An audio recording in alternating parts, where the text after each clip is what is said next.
বান্দারে তুই নাশুকর হইস না, শুকরিয়া কর। একটু পেলেও তুই অন্তর থেকে আমার দরবারে শুকরিয়া কর।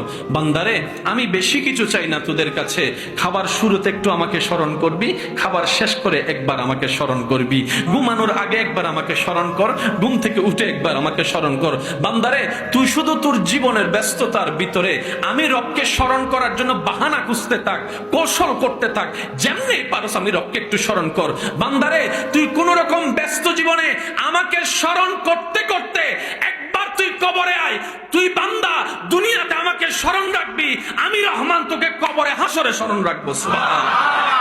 বান্দারে কখনো তরকারি পছন্দ হয় নাই বলে ফেলে দিস না, কখনো তরকারি পছন্দ হয় নাই বলে ভাতের প্লেট ছুটে ফেলে দিস না, কখনো স্বাদ হয় নাই বলে রাগ করে প্লেটটাকে ছেড়ে উঠে যাস না। বান্দা উঠে যাস না, কারণ তুই দেখছিস সেটা ভাত, কিন্তু একটু অন্তরের চোখ দিয়ে দেখ, প্রত্যেকটা ভাতেই তো আমি আল্লাহর রহমত জড়িত। সুবহানাল্লাহ। সেজন্য অপচয়কারীকে শয়তানের ভাই কেন বলে? আল্লাহ আপনাকে দয়া করে রহমত করে আমাকে আপনাকে এক প্লেট ভাত দিয়েছেন, আপনি আমি অর্ধেক খেয়ে যখন আর অর্ধেকটা এঁটো করে উঠে যায়, রব বলে যে তুই ভাতকে অবহেলা করস নাই, আমার রহমতকে অবমূল্যায়ন করেছিস, আমার রহমতকে অবমূল্যায়ন করেছিস, আমার দানকে অবমূল্যায়ন করেছিস।